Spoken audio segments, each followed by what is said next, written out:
Know me, my name's Sam P.K. Collins. I was given the wonderful opportunity to moderate this discussion. And tonight we're going to hear from esteemed elders in the community, people with a proven track record of asking the hard questions and putting their bodies and minds and futures on the line so that we could have a future as a people.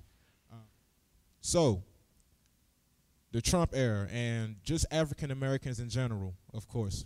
We're talking about past, present, future here, and we have to understand that as a people, anything is not separate. No one thing is separate. If we're talking about politics, we're also talking about science, we're talking about law, we're talking about popular culture, et cetera, et cetera. And our first speaker tonight, Dr. Chantella Sherman, she is going to tie all of that together for us, and she's going to explain it as beautifully as she always does. So I want you to give her a hand. She's going to talk about eugenics and the framing of social equity for African Americans since the 3/5 compromise. Let's give her a hand, family. Thank you for coming out tonight. How many of you are familiar with the term eugenics? All right. Eugenics cannot be separated from anything we say, do, feel, or the functions that we operate within this country or perhaps even globally. I want to introduce to you some very basic information about eugenics and how it ties into African Americans and Africans as a whole, people of color, as being non-human, subhuman, and animalistic. Starting out, deepest, darkest Africa, the understanding was that black people were like any other groups of people. All right? We had kingdoms, countries, religions, form, function. But at some point, the idea of Africans as savages took over the mindset of white folks. Now, I'm a student of Frances Cress Welsing, so I understand clearly, and most of you probably do, the components of Europeans traveling to different places and encountering people of color and realizing that they were actually a global minority. They remain a global minority. But whenever that shift threatens power bases, what you end up with are what we have now with Trump.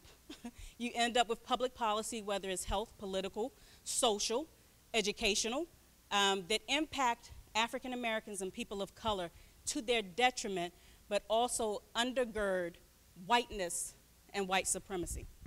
The idea of black people, of Africans as not being all human, was actually written firmly into the constitution of every government on this country at some point, all right? And even within African governments at some point, what you started having was a subdivision of eugenics, which proclaimed some people to be more human or less human than others. While this is a European construct, it is something that at some point, every country, whether it was India, Ghana, different parts of Haiti, Jamaica, they all took this on, and they all accepted it to some extent. When you look at this, and you understand that blackness was unequivocally tied to dirt, darkness, satanic rituals, anything that was debased, you would understand that by the time the framing of this country came about and we started talking about the constitutional congresses, we started talking about liberty and justice, Africans were never written into the framework of this Constitution. And based upon that, you understand that we become the antithesis as black people of what America is supposed to be. We cannot get away from that even now. By the time I pick up eugenics, my field of study ranges primarily from about 1915 to about 1945. And my construct looks at, as migration patterns within this country get started, we're trying to figure out exactly who is American, who has the right to citizenship. This is undergirded at all times by science. It's a fallible science, it's a ridiculous science, it's a made-up science, but the origins of men and the origins of species. I would ask that you guys go back in your spare time, actually look at some of the language of it, and see how it parallels the social and health policies that we have today. You have some people that say we don't want black people living in the same neighborhoods. When they give their reasons, it's the same reasons why Europeans went to certain countries and decided that this was human waste and we could level the people and take the land. take everything out of it because the people were not really people. Savages, when you start looking at science, I don't think any of us have gone through a biology class or a science class where we haven't talked about the races of men, Mongoloid, Caucasoid, all of that. There is no such thing, all right? Understanding that, you understand that putting Africans and black people, Negroes, at the bottom of these scales, there's a reason for it, and it remains today. For those who are within religious bodies and are still lamenting the fact that the most segregated hour in America is the church hour, when blacks and whites will not congregate or fellowship together. You have to also understand that eugenics is a firm part of religion in some instances, all right? I do not escape from Christianity because as a Christian, I understand that anyone can take the truth and bend it. And if you can bend it to your own will, you can harm people with it. This was a textbook that was used up until about 1950, all right? It was used in seminary schools all over this country. All scientific investigation of the subject proves the Negro to be an ape. At that, he simply stands at the head of the ape family as the lion stands at the head of a cat family. The Negro is the only anthropoid, or man-like ape, and that the gibbons, orangutan, chimpanzees, and gorilla are merely Negro-like apes. The idea was that in the scale of human, the scale of human existence, Africans, black people, were at the bottom of a chain that was actually the top of a monkey scale. Top of the orangutan scale, bottom of the human chain, okay? So later on when you get to things about miscegenation, and someone calls it bestiality, or it's against the law to marry someone of a different race, you go back to these scientific undergirdings.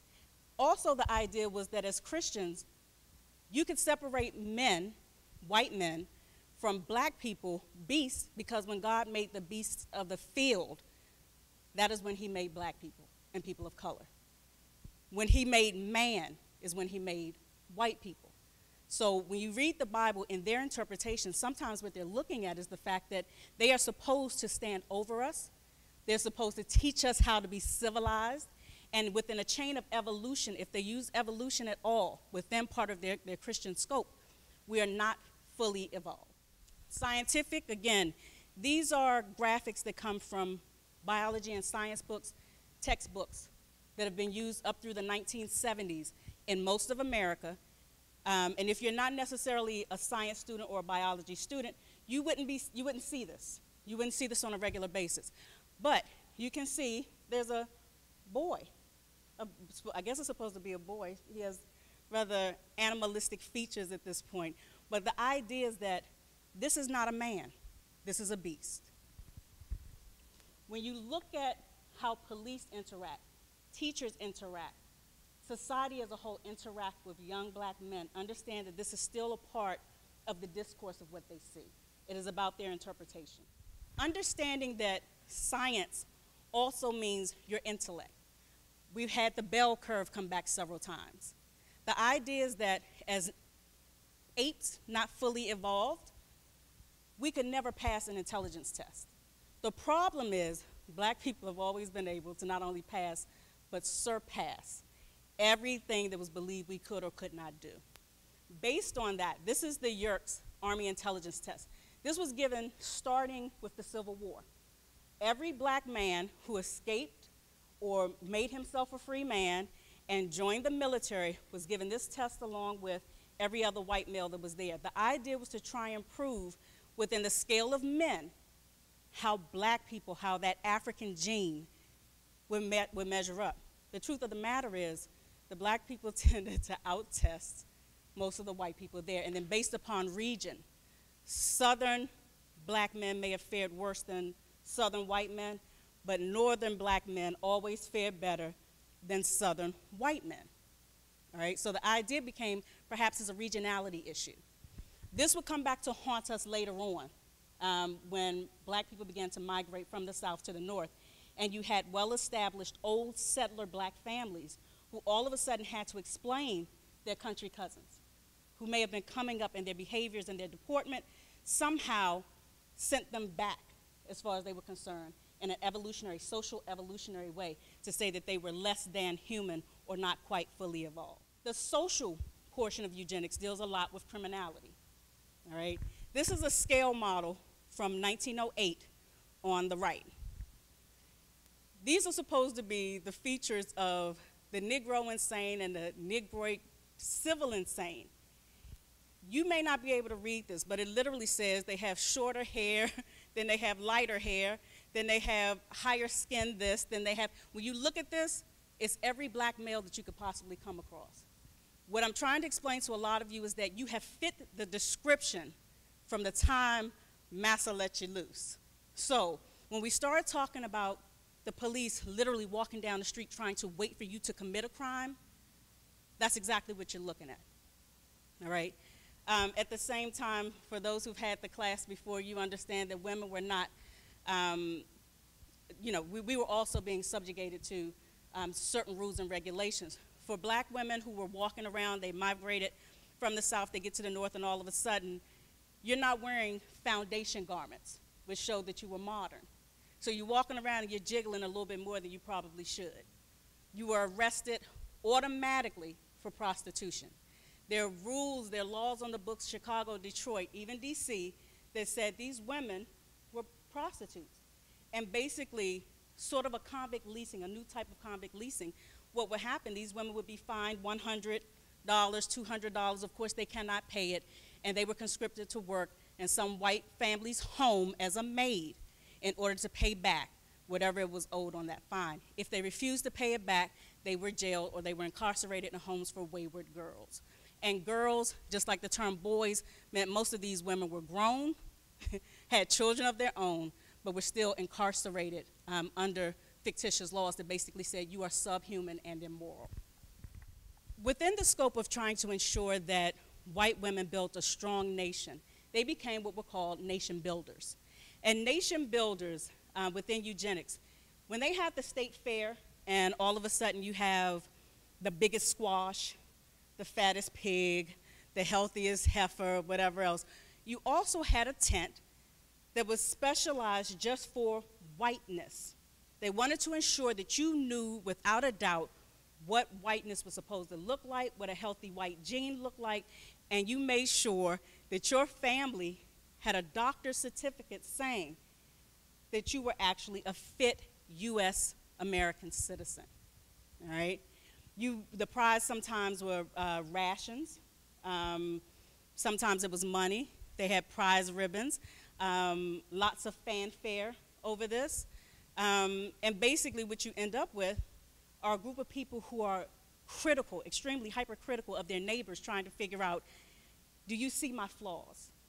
Do you see what I'm doing or not doing? This inculcated every part of African American life.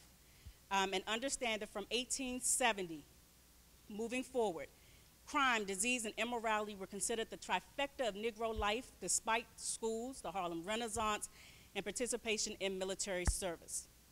Does anyone in here know what was considered to be the new Negro crime? So as we talk about the new Negro, when you hear Du Bois and loads of other folks championing the new Negro crime was considered to be rape. So as black men became more and more educated, the first thing the police did was set out and say, you looked at that white woman, you did this, this, this, and this. You looked at him, you winked, you didn't step off the curb when you were supposed to, and they locked them up, all right? It was almost as if saying, as your manhood and masculinities came into place, we're gonna make sure that we undergird that and lock you up almost immediately. 2 diseases that they claimed plagued the Negro population at that point. Anyone, from the 1870s forward. Syphilis, 1, and tuberculosis. And for health professionals, tuberculosis came from being dirty, unclean. They had no idea at that time about sanitation and the fact that many black households were always on the other side of tracks and usually downhill. What did that mean for white populations or white populations in general, where you had white people living uphill and you had outhouses? It meant whatever ran off from your house up at the top of this hill went down the hill and into these black folks' well streams. It went into their crops. It went into their air. And that was what was causing the breathing problems and other issues. But they made it seem as if it were a genetic predisposition. We hear genetic predisposition a lot these days. The popular eugenics deals with things that we still can't quite shake. On the bottom here, what you see, it was what was called the coon chicken inn. Now, if you can imagine a family having fun being racist and walking through the mouth of a cartoon Negro whose mouth is this big and they're walking through his teeth and everything on the menu is something that's derogatory, you understand that even as America could see that black people were uplifting themselves, the idea was to constantly put you back in your place and enjoy the stereotype of you being less than, of being a caricature, of being something that could be laughed at, and someone or something that did not have to be taken seriously. We deal with this a lot today when we start talking about entertainers and their responsibility as race representatives. We cannot lose that thought because it does have an impetus on what we do and how we're treated even now. The Miss America beauty pageant actually grew out of the eugenics movement. So in the same areas where you had the children being weighed and tested, you also had women coming forward to show that they are the epitome of whiteness. This is Miss America 1925. All right. There are two women's journals, two women's magazines that are currently still on the shelves that are eugenic journals. They started out as eugenic journals and they remain eugenic journals today that tell white women how to protect their genes. Can you name them? No. Nothing? Magazine, two magazines. Not yet. Ladies' Home Journal, very good. Nope, not out yet. We already got Good Housekeeping. Well, no, you said Ladies' Home Journal. Good Housekeeping was the other. Thank you. All right. So when you think in terms of a popular vehicles to try and explain to women who were very barely literate in some instances how they were supposed to undergird those white genes and protect them, this is what we're talking about. All right. The idea was also to make sure that the antithesis of this were these black women over here with hips and curves and everything else. On the left, what you see is a scale model for how to pick the winner in a beauty contest. All right? Models 1 through 7. Of the models 1 through 7, which is the one that's supposed to be the winner according to this newspaper and guide? You say number 1? She got too much black in her, sorry. She's a little too curvy. Number 5? Nope, too curvy. All right, number 7, there it is. Number 7 is supposed to be the epitome, the ideal white female body. So it is not ironic that at the exact same time that these contests were coming about, you had what were called Negro zoos, where black women were being asked to go out nude, number 1, and 2, displaying every curve, lump, and link that they had. All right? When this is done, it is not about the black women so much as it is about letting white women know what it is that they are supposed to do and not do, and what it is that you're supposed to tell your sons to stay away from. All right? The idea with eugenics is that these are transmittable traits. Traits like crime, poverty, immorality, having kids out of wedlock, not doing well in school, being rude. These are transmittable traits. These are traits that are in your DNA for up to 10 generations, and they're basically a sully, as far as the country is concerned, on the nation. So this is the reason why white people wanted to protect their genes. So when you start talking about the 3/5 compromise and black people not necessarily being human, terms like idiot, imbecile, moron, these are terms that at one point denoted your ability to function within society. These aren't just, we use them now kind of interchangeably to say someone's kind of silly or not too bright. But back then it meant between the age, you have a mental capacity of ages 3 to 5, or a mental capacity of 5 to 7. So you're going to be conscripted into certain jobs, and only within those jobs, and only within this housing structure, and only within the means of these types of educational systems and jobs for the rest of your life. I was kept from doing certain things. They absolutely were.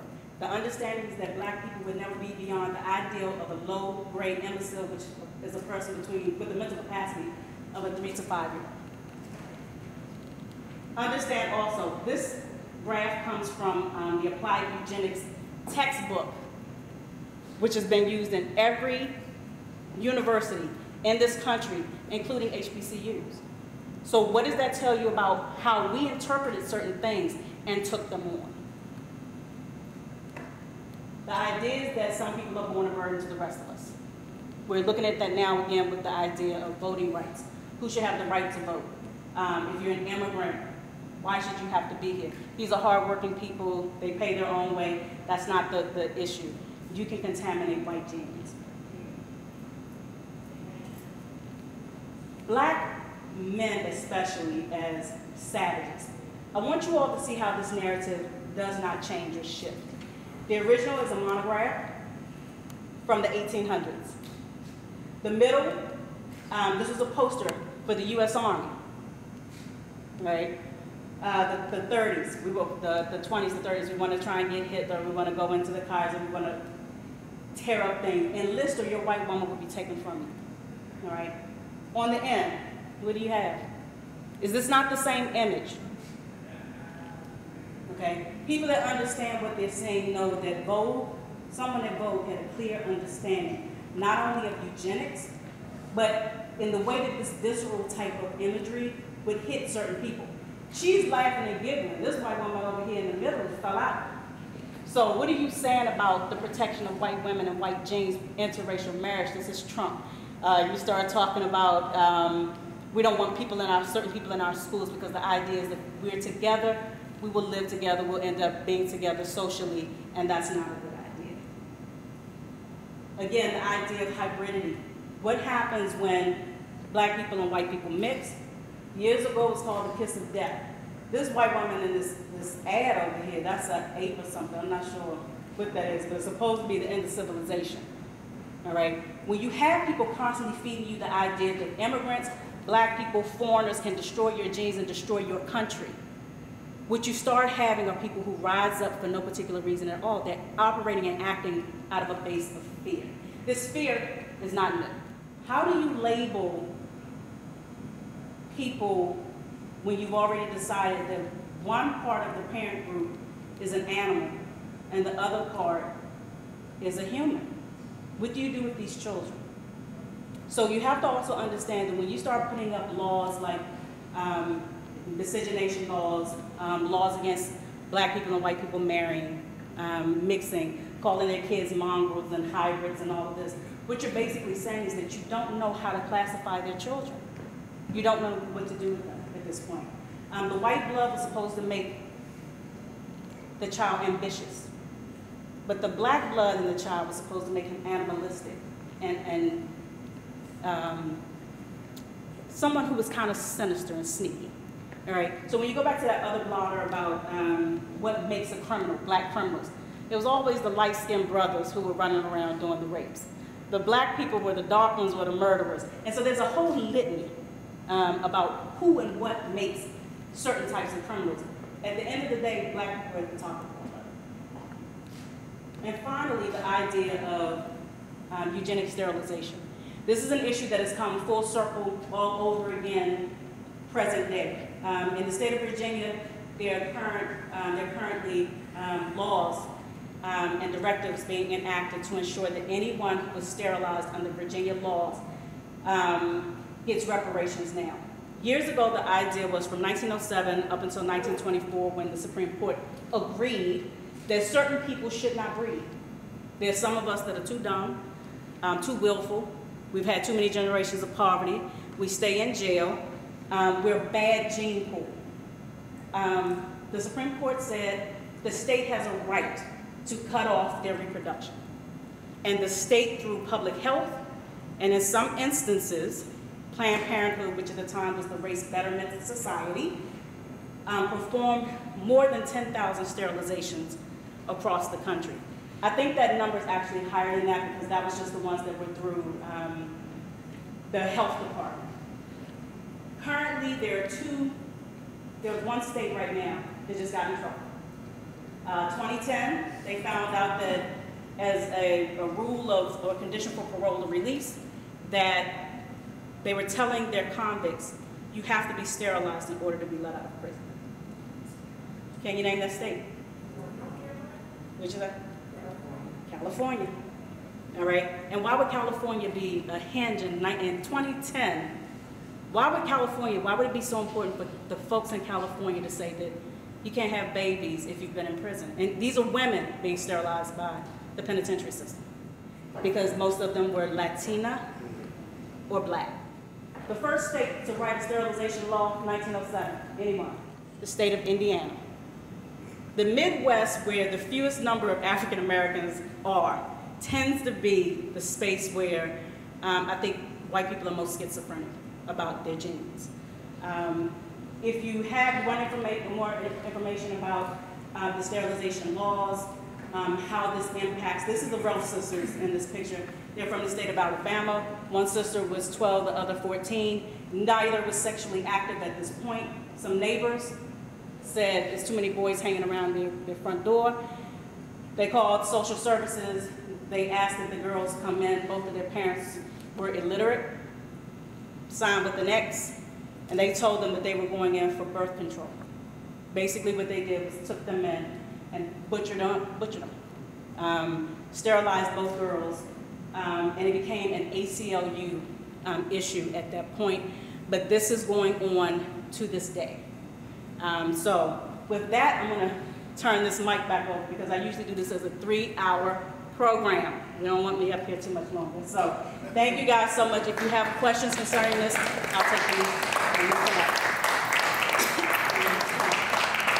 Thank you, Chantella.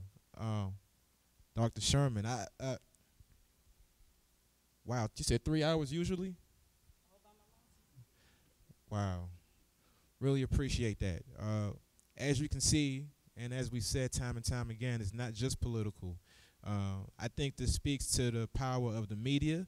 It speaks to the power of perspective and just the media and perspective overall.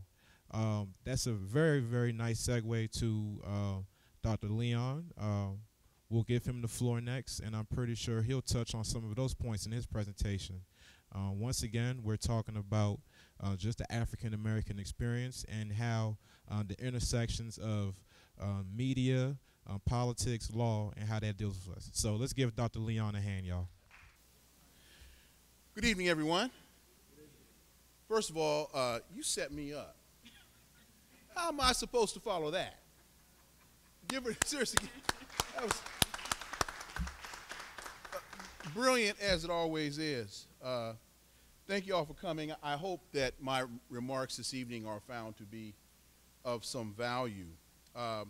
At the crux of the debate, when the Constitution was being drafted in 1787, the crux of the debate was, should enslaved Africans count as full citizens? And I wanted to take a step back from 1787 because it's my contention that our struggle has never been for citizenship. Our struggle has never been for human rights. Our struggle has always been to be recognized as human. Our struggle has always been to have our humanity recognized.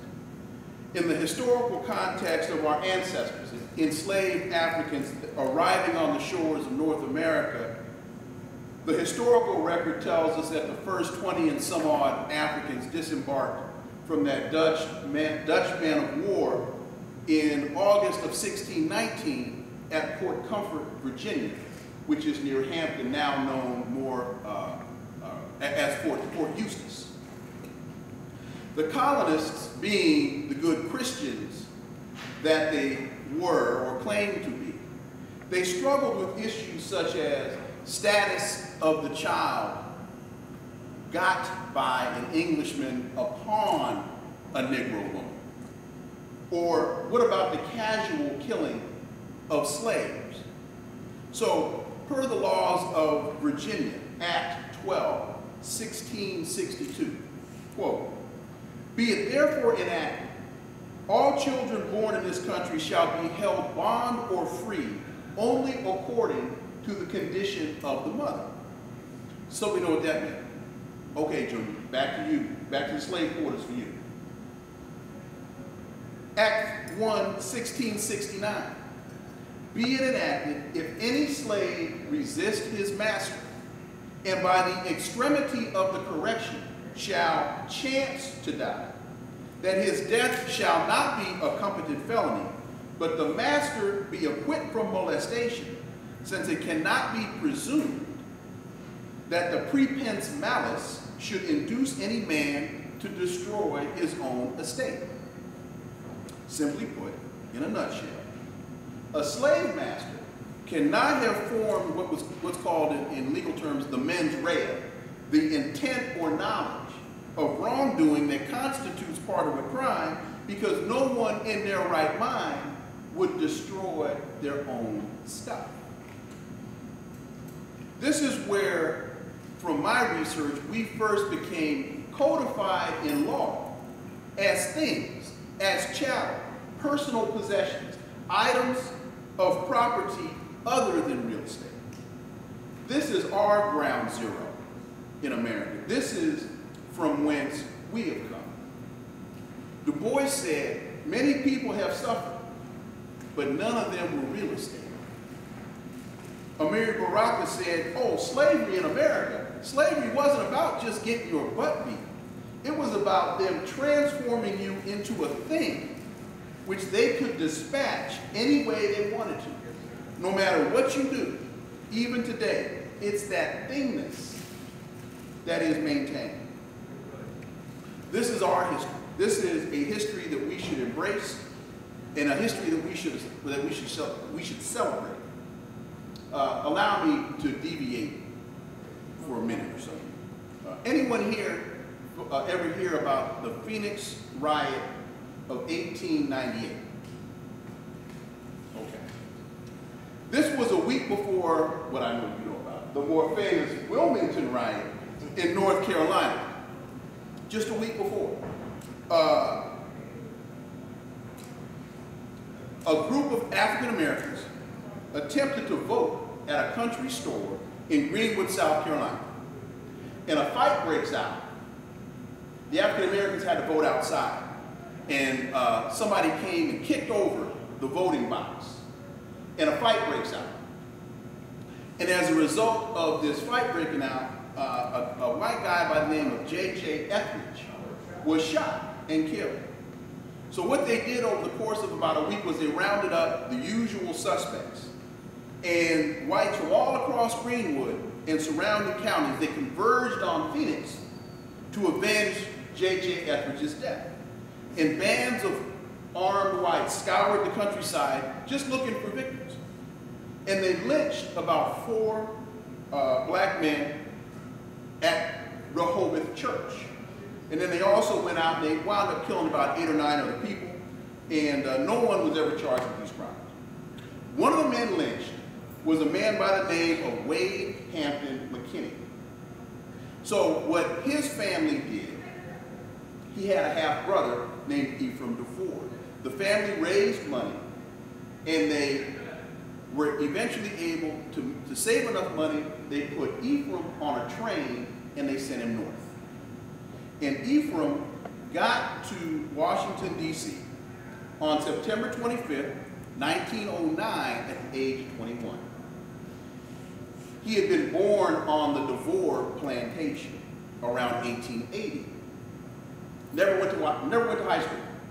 So he gets here to Howard, and he goes to the normal school, he goes undergrad, he goes grad, and he leaves Howard in 1911 with his DDS, his Doctorate in Dental Surgery.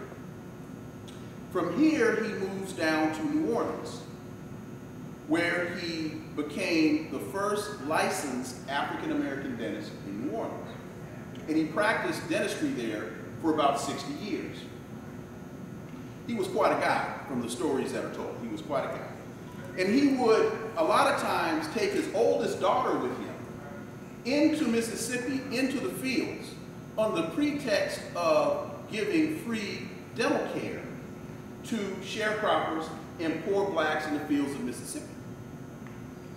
And while he had his hands in their mouths, he would get in their ear and tell them, if y'all get enough to come off of this farm and you come to New Orleans, I will help you find a job.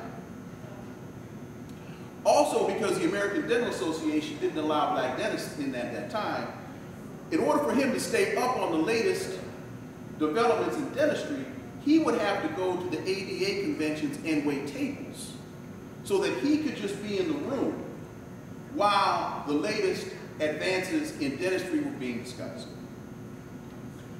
Most people in New Orleans called Dr. DeVore Doc. I called him Granddad. Dr. Ephraim DeVore was my maternal grandfather. And that daughter that he would take with him into the fields of Mississippi was my mother. Now, I tell you this story not because I think it makes me special, because it doesn't.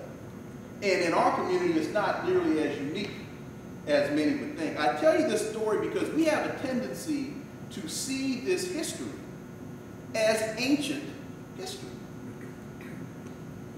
My maternal grandfather was born on a plantation. I knew that guy. I hung out with that guy. I used to burn up all of his paraffin wax when I would sit at his workbench and play with his Bunsen burner. Today that would probably be considered child abuse. Allowing a 7-year-old to play with a Bunsen burner. But so I tell you that because I stand before you this evening just 2 generations removed from the plantation. In fact, I keep a copy of his transcripts from Howard with me to always remind me when I think I'm having a challenge. I look at these transcripts, and I'm not going to show them to you because his grades were not. But this brother was taking Latin and geometry and Virgil and Greek, studying Rousseau. Came off of a plantation in Greenwood, South Carolina. I just bring that up to say as a side note, we are resilient people. We are a proud people. We are a resourceful people. And we have a wonderful history. And unfortunately, too many of us still see that history as ancient. Now, back to my remarks. I reiterate that our struggle has never been about civil rights. Our struggle has always been about our humanity. Formerly enslaved Africans, we have always been struggling to have our humanity recognized. Now, current evidence of this thingness, Patrick Dorismond, Amadou Diallo, Eric Garner, Trayvon Martin, Tanisha Grant, Yvette Smith. We know the names, we know the stories. If you're a janitor, if you're a millionaire, if you're an African American in this country and you get pulled over by the police, you are going to be in fear for your life. Dr. Welsing described a system of, consisting of patterns of perception, logic, symbol formation, thought, speech, action, and emotional response. Systemic racism, white supremacy. The reason police officers or even citizens like Dylann Roof or George Zimmerman can formulate the thought to murder unarmed African Americans is because we are perceived as things first, humans second, if at all. Now, I'm not saying that in the case of police shootings that the police officers intentionally shot their unarmed victims because of the color of their skin. But the history and the context in which these events occurred forced me to ask the question, if the perceived perpetrators had been white, would the police officers who shot these perpetrators have felt so threatened? Would the police officers' patterns of logic, perception, symbol formation, would it have been different reacting to a white suspect as opposed to a black or Hispanic suspect? Would that difference in perception have resulted in a different emotional response? And would that different emotional response have resulted in them being given just one more second of consideration, which most likely would have resulted in their lives having been spared? overwhelmingly, America is still struggling with what Dr. King called irresolution and contradictions. And what are these contradictions? They are the contradictions that were baked right into the U.S. Constitution with the 3/5 Compromise, the Fugitive Slave Clause, and the fact that enslaved Africans were allowed to be imported into this country for 20 years after the Constitution had been ratified, 1808. So that's from whence we've come, stripping our ancestors of their humanity, relegating them to the position of property, and codifying it in the very founding documents of this country. Now, many of y'all might raise your hands and say, but Dr. Leon, all of those provisions have been removed from the Constitution. They are no longer the law of the land. And I would say to you, especially if you were one of my students at Howard, you are absolutely correct. But that does not mean that those ideas have not become the very ideology and form the mores and the values from which America continues to operate. Beyond the constitutional context, there are other legal and historical examples. And there are a number of places I can go. For the sake of time, I'm just going to quickly mention one. And that is the Dred Scott case of 1857. Dred Scott, born into slavery in Virginia in 1795, sued for his freedom and won. His owners appealed and won their appeal. And then Dred Scott takes his case to the Supreme Court. Scott lost in a 7-2 decision, with Chief Justice Roger Taney issuing his infamous decision stating in part, quote, a Negro whose ancestors are imported into the U.S. and sold as slaves, whether enslaved or free, could not be an American citizen and therefore had no standing to sue in federal court. Negroes are considered an inferior class of beings, that's the thingness, who had been subjugated by the dominant race and has no rights or privileges that whites are bound to respect. One more real quick. December 6, 1865, the 13th Amendment. That abolished slavery in the United States, and there was incredible white backlash to the 13th Amendment, as there has been white backlash, or what Dr. Walters called politics of resentment, to all of our progress. But the white backlash in the 13th Amendment was written right into the 13th Amendment.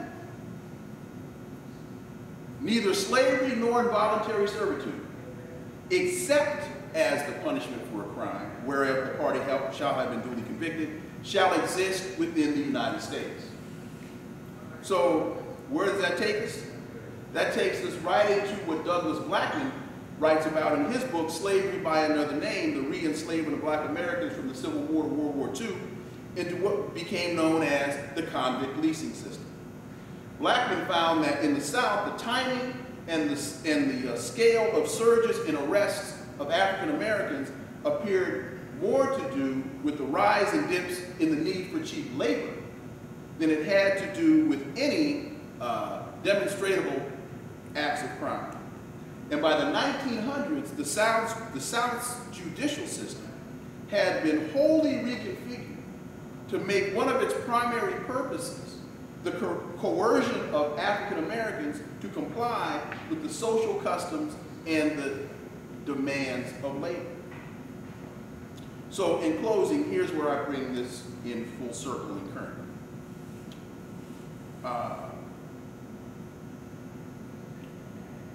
While we look back to 230 years ago to the 3/5 Compromise, I took us back 355 years. And the other few historical examples that I gave, they symbolize the paradoxical nature of enslavement within a liberty-loving country, supposedly. It also set the course for the citizenship of successive generations of African Americans to simply be devalued. And the most recent example of this we can find in our 2016 election. According to the reporting of Greg Palast, starting in 2013, just as the Supreme Court gutted the Voting Rights Act, a coterie of Trump operatives under the direction of Chris Kobach, the Secretary of State of Kansas, created a system to purge 1.1 million Americans of color from the voting rolls. The system was called the Cross-Check Program.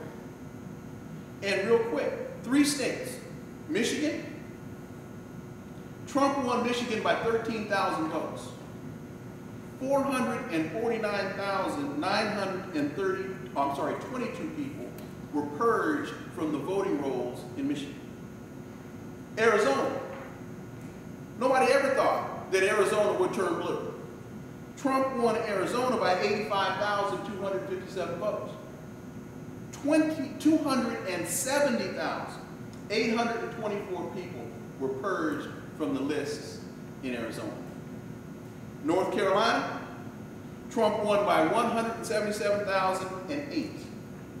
There were 589,393 people purged from the rolls in North Carolina. What does that mean? You add up Michigan, Arizona, North Carolina, that's 42 electoral votes. You take those 42 from Trump and give them to Clinton, Trump winds up at 264, Clinton winds up at 274. You're dealing with President Clinton, not President Trump. That, and the Russians had nothing to do with this. I have said all along, you don't have to look at the Kremlin. All you got to do is go to Kansas. The questions we should be asking Republicans, especially black Republicans, is please explain why this paradox is so dominant in the Republican Party. In a so-called democracy, in a liberty-loving country, why are the Republicans the party of voter suppression and voter disenfranchisement? I'll stop here, and we'll take questions after the next speaker.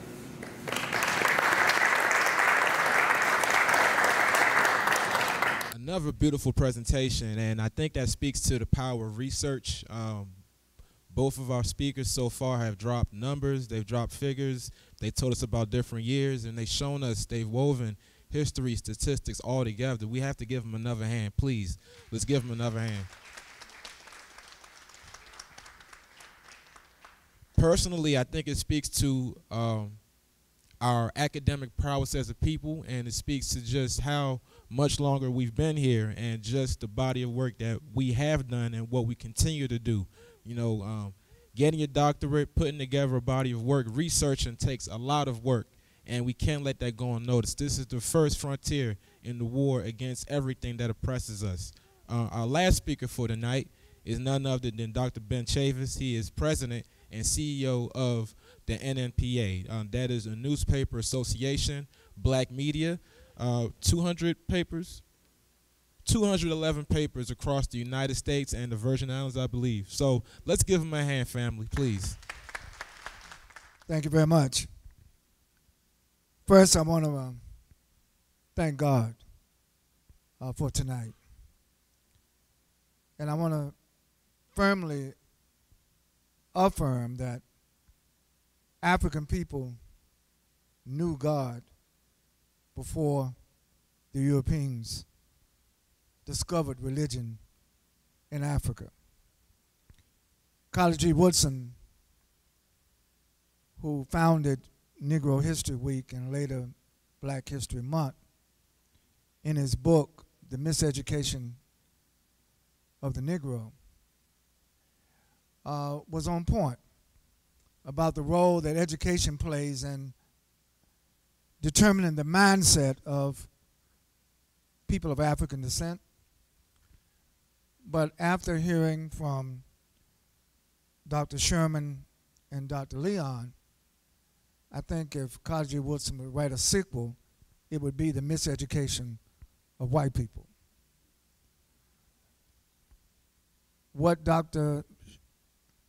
Sherman described about the eugenics reveals a system of white supremacy.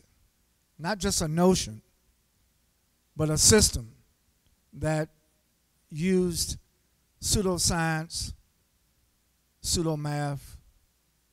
And I think it's interesting that we have some people now in power in the United States that are still using alternative facts, alternative truth, systematically, not just on one issue.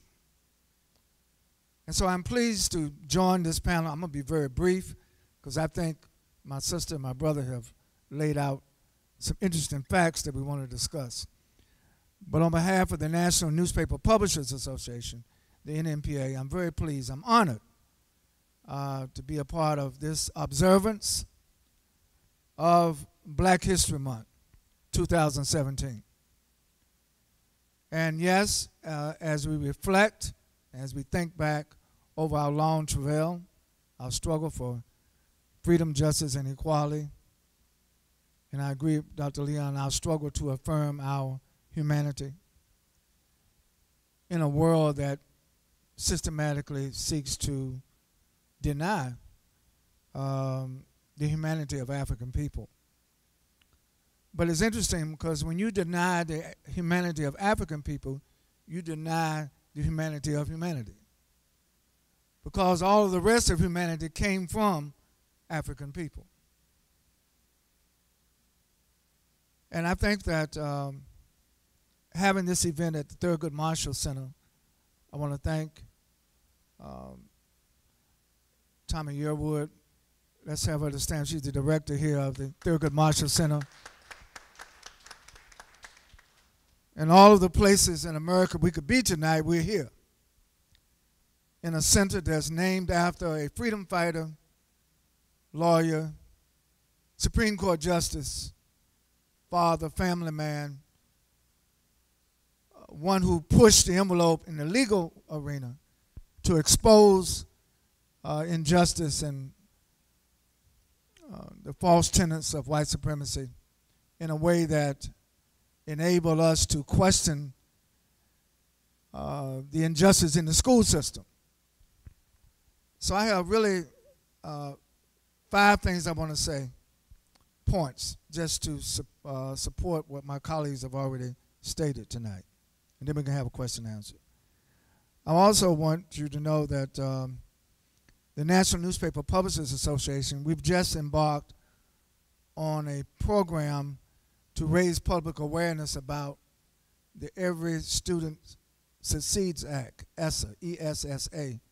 That's the law that Obama passed to try to do something to get more high-quality education for our students in the public school system. And again, it's interesting that we're living now at a time where the head of the U.S. Department of Education is not an advocate of education. I would say an advocate of miseducation. And they're going to do it systematically. It's just not about funding. It is about how the funds, the federal funds that now go to the state under the ESSA law, how those funds are going to be spent. So we're very pleased to bring an educator from the D.C., long time in D.C. school system, Dr. Elizabeth Primus. I'm so glad you're here to work with her. And Judy Partey is also here from the NNPA. I'm so proud of my staff and my colleagues as we try to tackle some of these issues. So number 1 of the 5 things. If we can agree that we have to kind of re-educate ourselves, not only of the facts and the stats of the past, but we have to re-educate ourselves. And I would say not re-education implies that we don't have an education. I don't accept that. But I think that every day we have to educate ourselves. That's what I'm trying to say about what is happening in America, but also what is happening in the world. The world is changing. And particularly people of color around the world are not as tolerant of white supremacy as they were 50, 60, 100, 200, 300 years ago. I'm so proud of young brothers and sisters here in the United States who are part of the Black Lives Matter movement.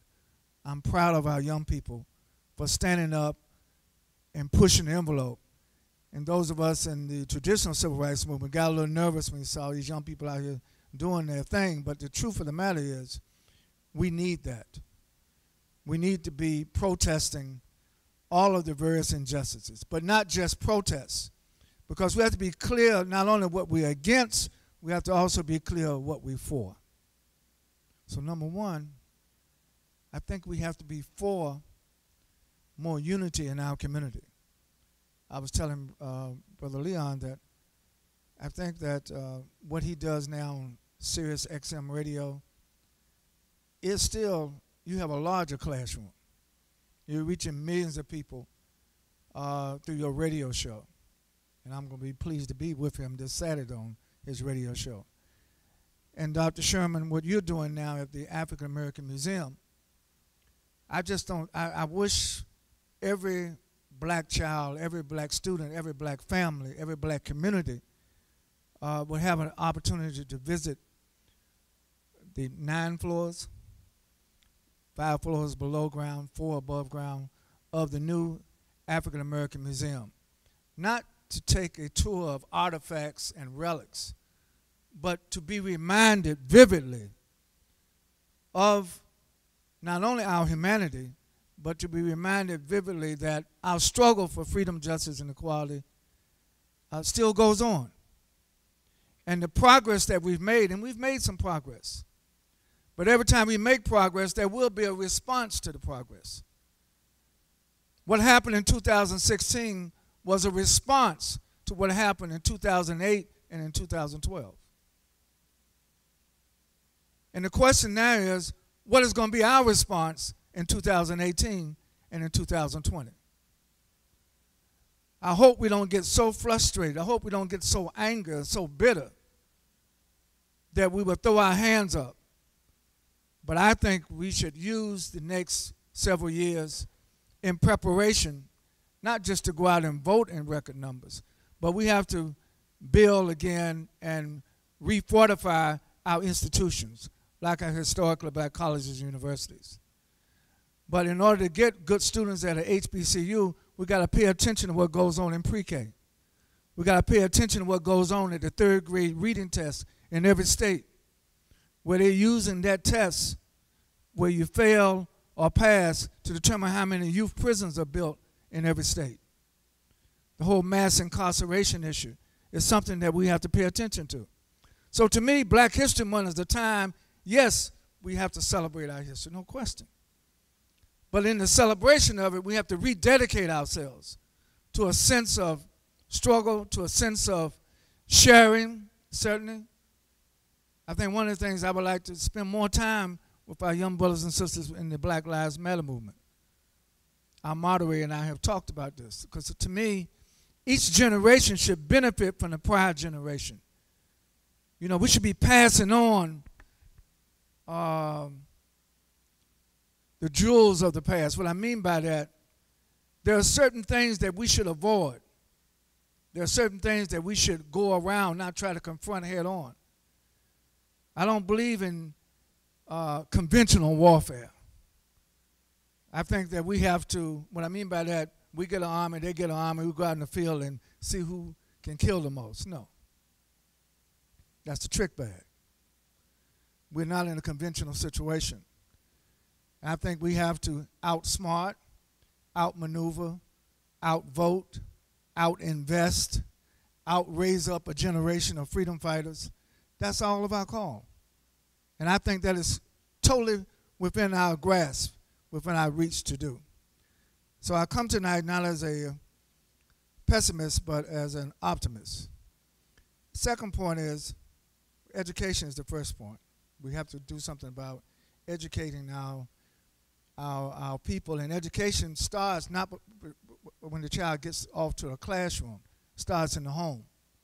It starts in the church. It starts in the community center. It starts in centers like this. We have to have more programs where we not only dialogue with one another, we learn from each other, we share, and then we develop a common agenda that we can work to implement. I'm very excited about the new Congressional Black Caucus. The elders in the caucus finally decided they elected the youngest chair of the Congressional Black Caucus. His name is Cedric Richmond. He's from New Orleans. Now, youth in and of itself doesn't mean that you're going to be a revolutionary, but this brother, I believe, is going to take the CBC to higher ground. And the NMPA, we're going to support the new Congressional Black Caucus as it carves out an agenda that will hopefully galvanize and bring greater improvement of the quality of life of the 47 million black Americans now. The 2020 census is coming up. They're going to count us again. And there's a debate right now in the Census Bureau about how they're going to identify people of African descent. And most of the people having the debate are not people of African descent. It's very interesting. You know, it's a part of the systematic eugenics, where they develop a system, where they try even to define us and then want us to fit ourselves into those pre-prescribed categories. And then sometimes we have enmity toward one another based on the pre-prescribed categories that our open enemies or the grandchildren of our slave masters have developed for us to try to identify ourselves. To me, I think we should not fall into those traps.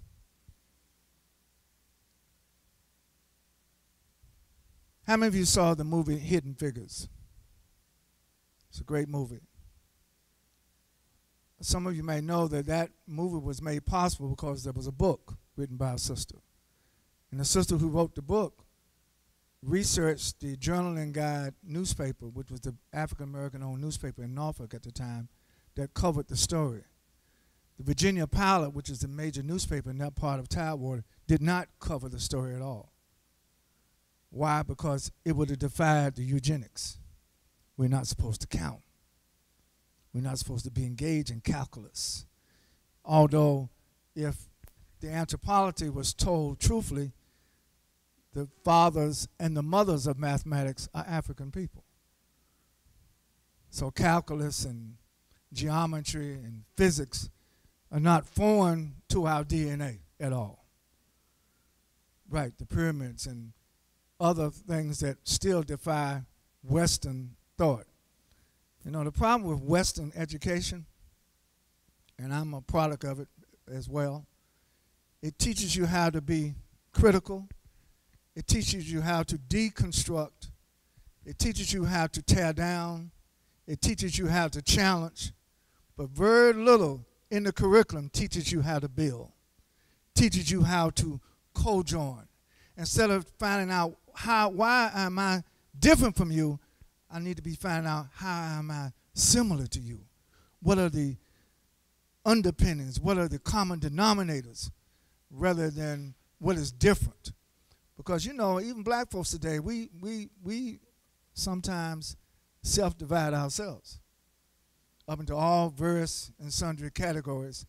And then we wonder why we have a problem sometimes until a tragedy happens. We react to a tragedy.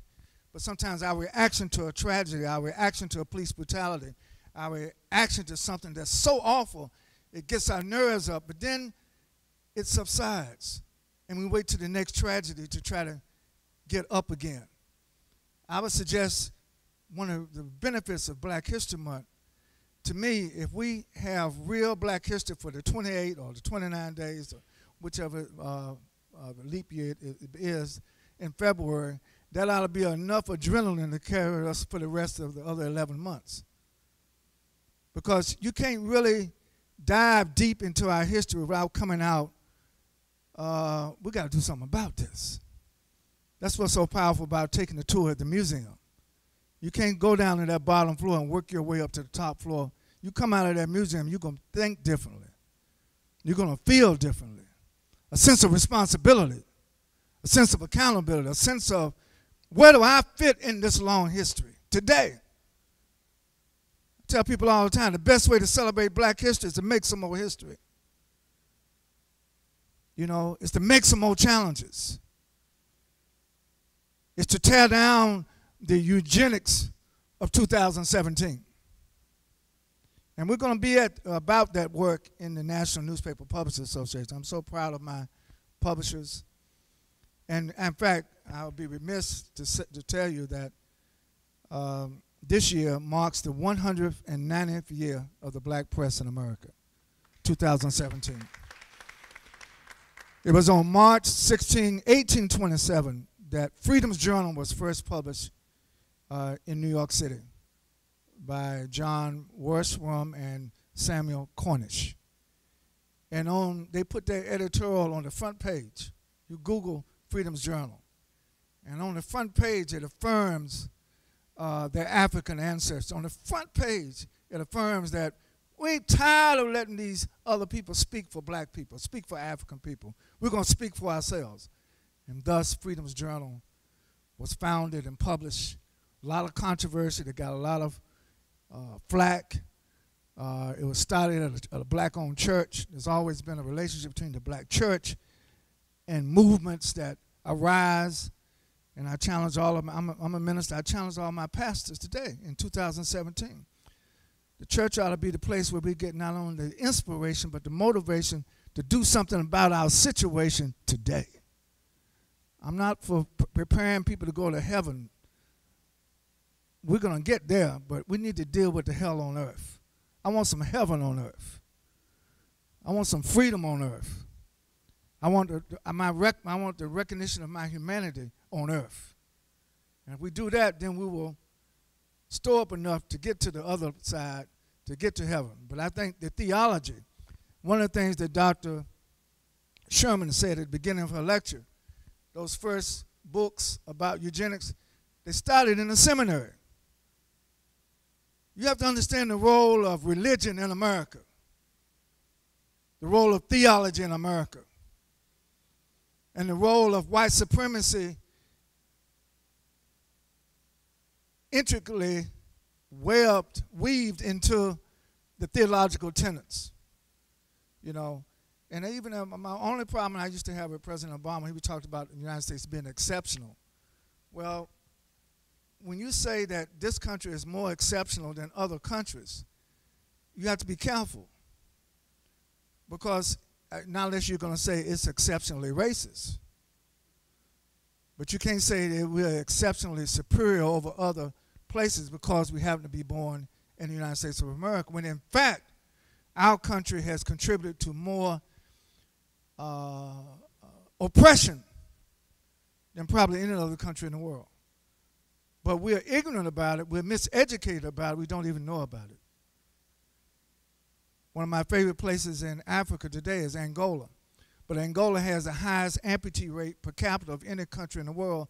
Mainly women and children have lost legs stepping on landmines that were made in Louisiana and Arkansas.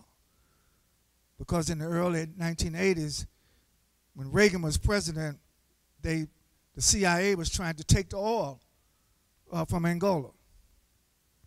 It's interesting now, Trump says they want to take the oil from the Iraqis. This is systematic white supremacy. What you see today has antecedents from the past. Our job is to hook it up. One of my favorite preachers today is the Reverend William Barber. He's my homeboy from North Carolina. He's over the NAACP in North Carolina. And we invited him to Fort Lauderdale recently, Dr. Leon, to make a speech. And basically, I'm not going to make his speech, but the essence of was, we should not bow down to those who have historically and contemporarily want to oppress us. We should stand up in the face of oppression. And he gave theological justification for why we shouldn't bow down. One of the reasons why Dr. King was so powerful, his PhD was in systematic theology. And what does that mean? That means there's a system to these religions. There's a system to the theology, and I've always thought and known that if you want to challenge something, you better understand how it was built, how it's put together. If you want to shake something that's built, you better look at the foundation that it's built on. And a lot of times we react to the surface, to the symbol, rather than digging deep to the foundation of white supremacy. If what Dr. Sherman said is true, and I know it is true, that the whole categorization of humanity based on ethnicity or looks or outward appearances is all pseudoscience. It's not, first of all, it's not accurate, but for a long time people acted as if it was science, as if it was factual, as if it was truth. And so we have to, again, look at this in a way of pushing forward. The third and the fourth thing are connected. I believe that the young people today, our youth, need our encouragement. There's too much that discourages our young people today. A lot of them are pushed out of schools. One of the things we're finding, Dr. Primus, even in the public schools, even here in D.C., there's not a lot that encourages our young people to be scholars, to strive for excellence, not just to be those who excel in academics, but we are people where the culture of our people, our art, our poetry, you know, how we express ourselves has always been linked to how we excel even in the pure sciences. And again, this structured way where we send some of our community off in a pure science and applied science and others off in social science, when in truth, all of it is interconnected. That's another thing about how academics are compartmentalized. And I know that at Howard and other places now they're doing interdisciplinary studies, which I'd like to see. But the truth of the matter is there is no one discipline that has superiority over another discipline. In life, we should try to learn as much as we can about everything that we can, rather than be a scholar just on one subject. We have to strive to be scholarly on all the subjects that we can. But my fourth and final point, fifth point is the best thing that we need to study is ourselves. Because if you unlocked the gifts and the blessings that we have been blessed with as a people, we're not a cursed people, we're a blessed people. And when I say we are blessed people, that is not to suggest that other people are not also blessed. But my problem is not the blessing of other people. My problem is us underestimating, understating, undervaluing our own blessings. In fact, we have no right to bow down. It shouldn't even be contemplated giving in. We've inherited a long struggle where our ancestors have passed us the baton. And it's our responsibility not just to run in the race, but to win the race. I'm talking about the struggle for freedom, justice, and equality. And I guarantee you, we plant the right seeds in the minds of our children, in our own families, in our communities, our people will always rise to the occasion if they get the truth. Scripture says the truth will set us free. Well, you got to get the truth. Right now, we're giving sometimes half-truths, no truths. And we go with it. I've started now, I cut the TV off because it's just repetitive stuff that would try to make you feel that those folks in power are invincible. They're not invincible, you know. And that's why he always argues now with the media, because he's trying to beat them down into submission. But we should never let anything or anyone beat us down. Don't let anyone ever break your spirit. Stay strong, brothers and sisters. The God who brought us into this world has not left us. But that God, the God of justice, the God of freedom, wants us to stand up and be freedom fighters and push forward to make more history for our people. Thank you. Let's give Dr. Chavis another hand, family, please. Please. The presentation just went into a full circle, and you know, I'm pretty sure all of you agree. A lot of great points dropped today. Hopefully, it made you think a lot. Now we are at the Q&A session. This is the time where the audience interacts with our panelists. It's not just the panelists talking at you. This is just the African way. We're all sitting in a circle together, learning, building together. So at this point, I'm kindly asking that somebody come to the stage and pretty much ask what you can, ask what you must, because our three esteemed guests here are putting it all on the line tonight for us to ask the hard questions and for them to answer it and give their input. For anybody who's going to ask a question, please stand at that mic. If you can just say your name and your question. Actually, I was one of the moderators at Mr. Cornel West's. He was just in town last night. And he got a lot of criticism over holding President Obama accountable, if you will. So on one end, we're saying hold elected officials and not just elected officials, but pastors and other leaders within our community. But on the other end, there's a level of attack, that came from those that choose to be intellectual thinkers, those that choose to step outside of the status quo, if you will. So I know many of you have crossed him, and I'm sure since he autographed your back of your book, could you speak to how or who's going to continue to carry this mantle, if you will, and hold individuals accountable and not be afraid? I am from Sacramento. Dr. West is from Sacramento. I am from South Sacramento. I grew up down the street from Dr. West. And his parents and my parents go way back. So there is a personal connection and love that I have with him and for him. With that being said,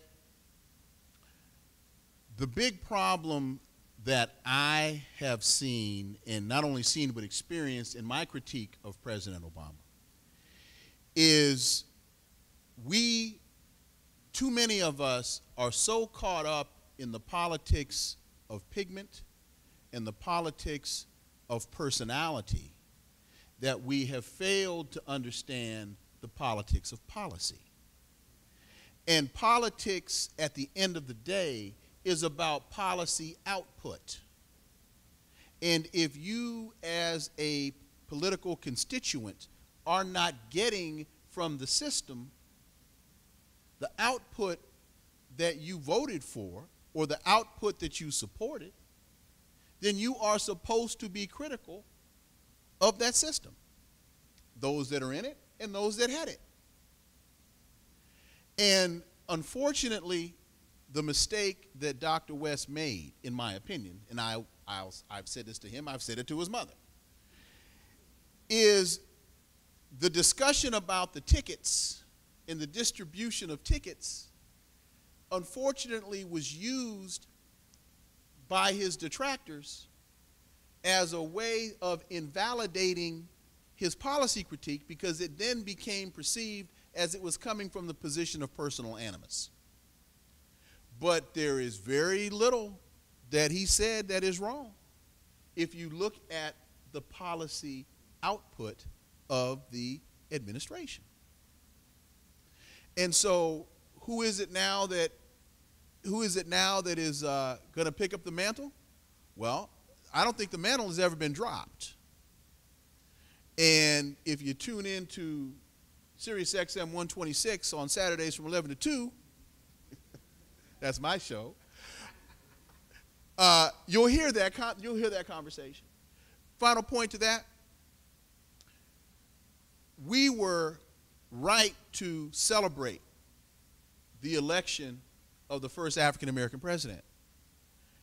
But there were too many of us that were walking around with those champagne bottles not realizing that those bottles were empty. And that there was a time when, as Roosevelt said to A. Philip Randolph, Mr. Roosevelt, I hear you, now go out and make me do it.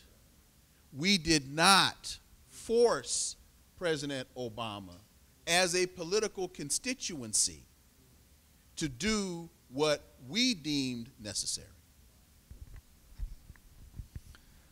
Well, I'm always in favor of libations. It's an African tradition. But in truth, I'm from North Carolina originally. And in my home county where I was born, Granville County in Oxford, my family's been for over 200 years. I was born in 1948.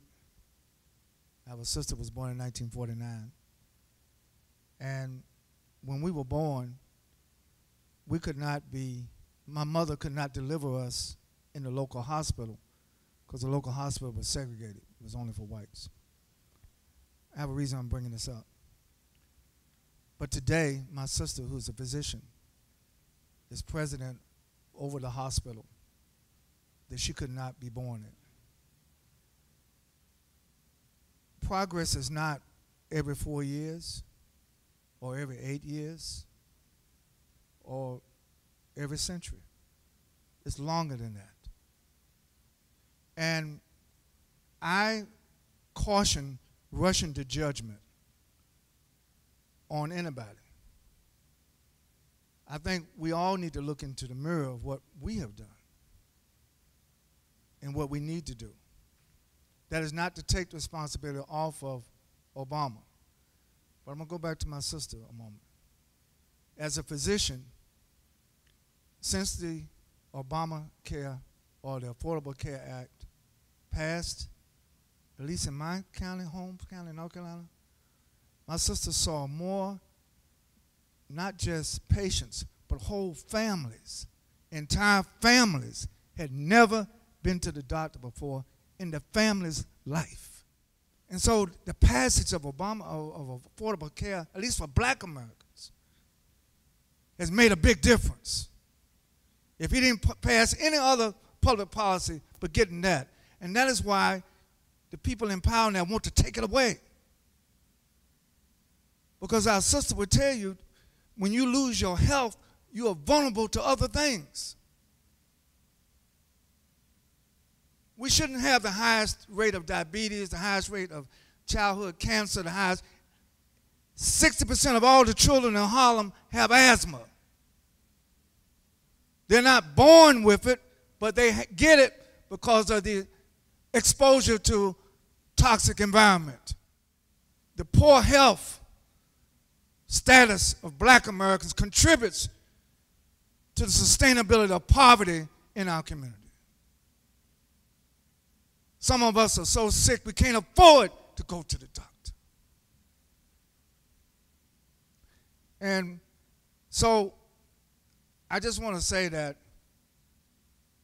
did I want Obama to do more? Absolutely, yes. But I know the forces that he was facing that we went in. You remember how everybody was jubilant in 2008?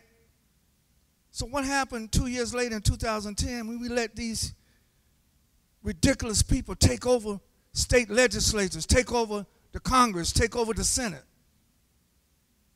We had one of the lowest voter turnouts in 2010. We had one of the highest voter turnouts in 2008. So what happens in 2 years? We let our guard down. We let our, that's a Freudian slip. We let G-O-D down, we let G-U-A-R-D down. And I think that we have an opportunity in 2018 to get our guard back up, to get our mobilization back up. And I think that I was so proud of the Women's March, the Women's March. That was spontaneous. I know one of the organizers, Sister Tamika Mallory, young sister, really on it. And as they plan, as they organize, they not only mobilize millions of people in the United States, but millions of women all over the world stood together. It's an indication of what's possible. So to me, yes, should there be a critique of the Obama administration? Absolutely. As it should be a critique of the Bush administration, all the administrations. We're certainly going to have a critique of the Trump administration. We don't have to wait 4 years. But my thing is, at the end of our debate or our critique, what are we going to do together? That's the missing, to me, point. Jeremiah Wright and I were in seminary together, so I knew his pastor. I used to go to Trinity Church. And when we had the Million Man March, October 16, 1995, then State Senator Obama was standing right with the Reverend Jeremiah Wright. They were both at the Million Man March together because Trinity Church sent buses.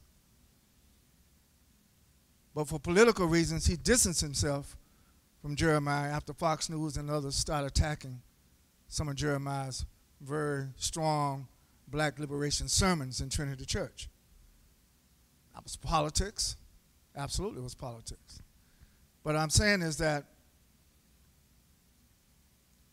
we still have a ways to go, and I think that we should not lose what we gained. This is my point when it comes to what we gained during the Obama administration. We should not lose that, but reapply it.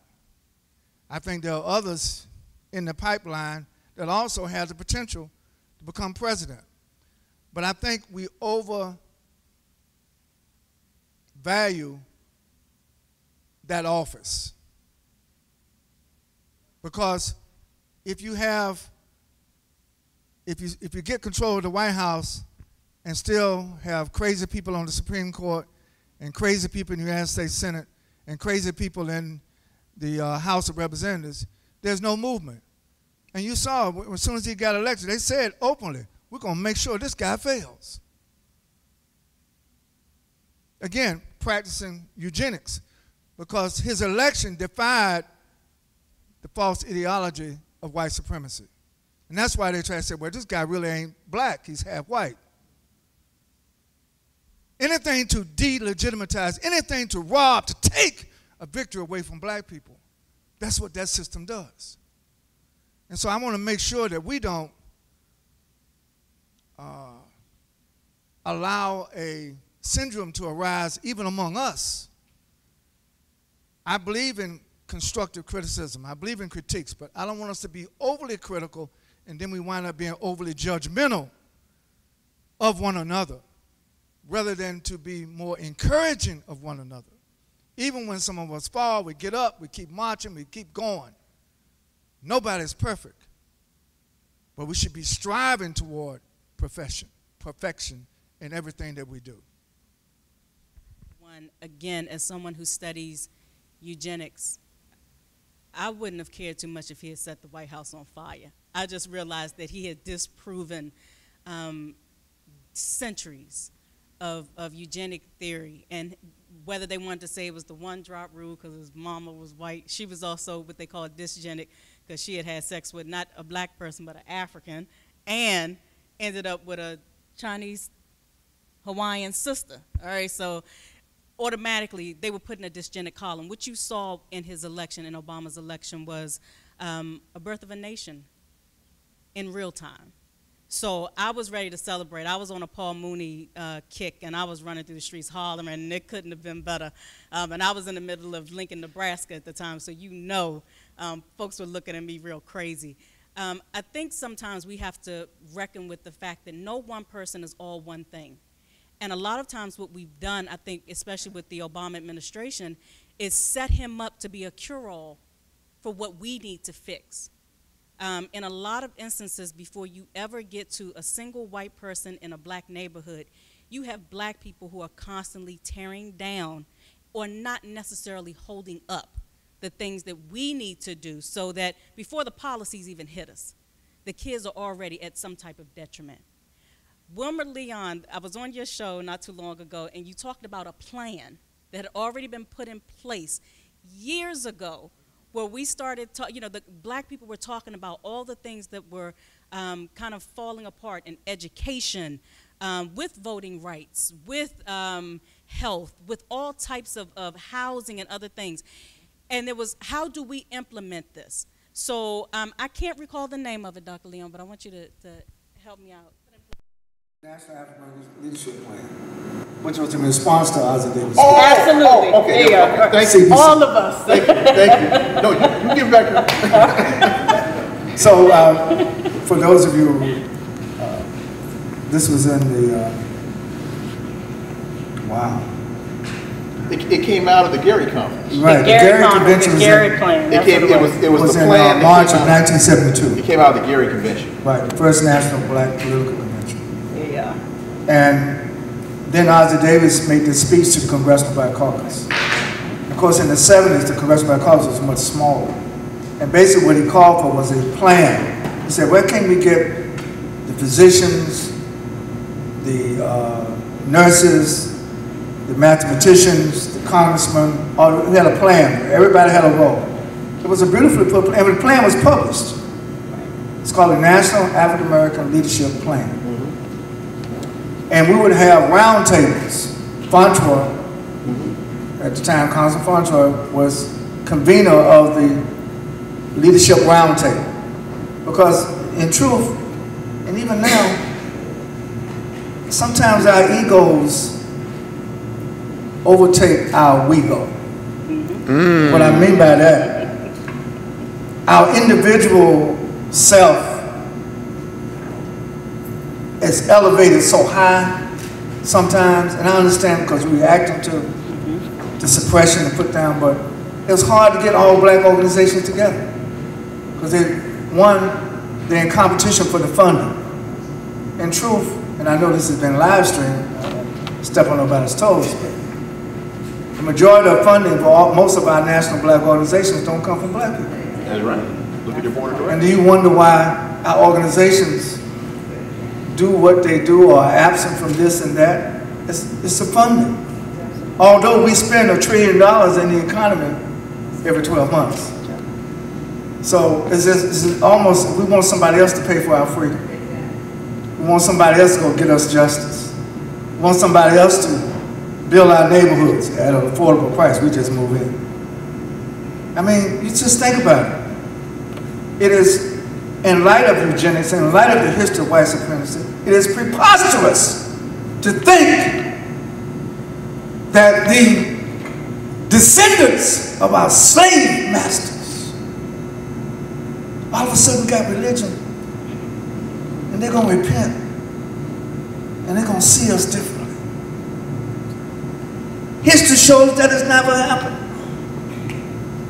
Now, we should not, sometimes our reaction is overreact because some of us want to do to them what they did to us. And then we lose our moral basis if we do that.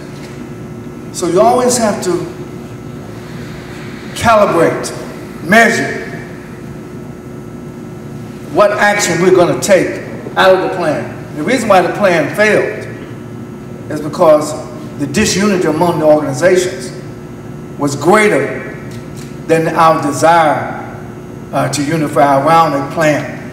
I mean, the plan was detailed. Even you heard some of the things about buying black, and I know there's a movement about buying black and getting Black Lives Matter now has have an app that lists all of the black businesses. The question is, are we going to use the app? You know, when people say, well, we're going to Christmas, we're going to withhold our spending. Man, you get in front of one of these Walmarts and make sure you get stampeded. I'm just being real. That we have some internal as well as external challenges. But I want to say it in a way, in a positive, motivational way, because I don't want us to think that our situation is intractable, that our situation is unsolvable. There are solutions to everything that we discussed here.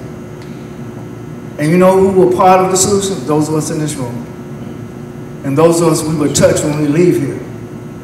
And those of us we will talk about it, after we leave here. Earlier today I was at Volkswagen headquarters over in Herndon, Virginia, where I was a piece of history I didn't know about. In 1975, there was a brother that won the Riverside car race, driving a Volkswagen. I never heard of that. Because you couldn't afford a Porsche. Right. Well, but what I'm saying is the racism in the stock car industry. Right. The amount of money you got to have to do a team to get a car to get on the track. And when he showed up, they didn't even want to let them on the track. He overcame it, but not only overcame, won the race. Another hidden figures. There's all kind of hidden figures out here that we have to discover, not just during Black History Month. It's all kind of things that would motivate us. I wish I'd have known that. I would have drove slower. I used to like the speed. You're running from the Klan in North Carolina, you better know how to speed. Some of y'all live in urban centers, you don't know what it means to be chased. Not by the police, but by the Klan. And you have to drive for your life. And the part of North Carolina where I'm from, I knew all the back roads. Like some of the brothers up here know all the alleyways. That's a science. You know what I'm talking about. That's a science. You know, you have to, I'm gonna make this last point, I'm gonna pass the mic to somebody else. I think I said this the last time I was here. You know, I've spent most of the 1970s in prison as a member of the Wilmington 10. And when they first put us in prison, 10 of us were sentenced to 282 years in prison. They give everybody a test. That test you talked about. And after they give you the written test, a prison psychiatrist will interview you. So I took the test. Prison psychiatrist says, first question, didn't ask me my name, didn't ask me where I'm from, how much time I had. Psychiatrist says, what did you dream about last night? And I told him the truth, escaping. And he said, well, you're not supposed to say that in here. I'm never going to let you out. I said, are you a psychiatrist? Do you want me to say I'm comfortable? I like being here? If I would say that, then, you know, I need to lay you down on the couch. Because this is the problem. We get in situations, we should never accept the situation. You can tolerate, adapt to it, never accept oppression.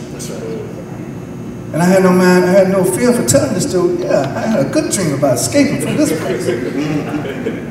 You know, and I think it's our attitude, it's our mindset that we bring to every situation. It was mentioned that some of our folks in our community aren't doing the things that some of us feel they should be doing.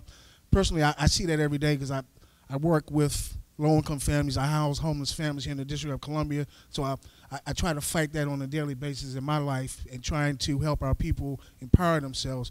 But so as a people, we're kind of, I've heard health, and so as a people, we're kind of sick. So in order for us to dream and to be seen as human, that's a goal, and we have many other goals. So we need everybody going in the same direction as a people.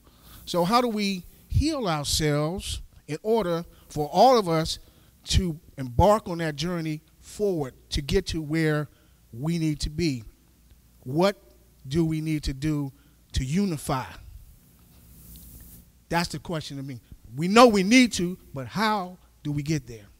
I think before we even discuss unifying, we need to accept the fact that we are sick.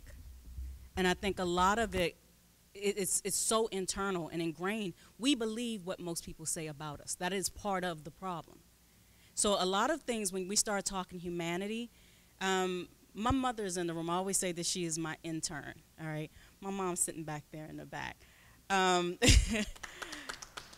I always mention my mother because I was born in 1970, but around 1966, 67, she was still in Mississippi in a cotton field picking and chopping cotton. That was a real reality.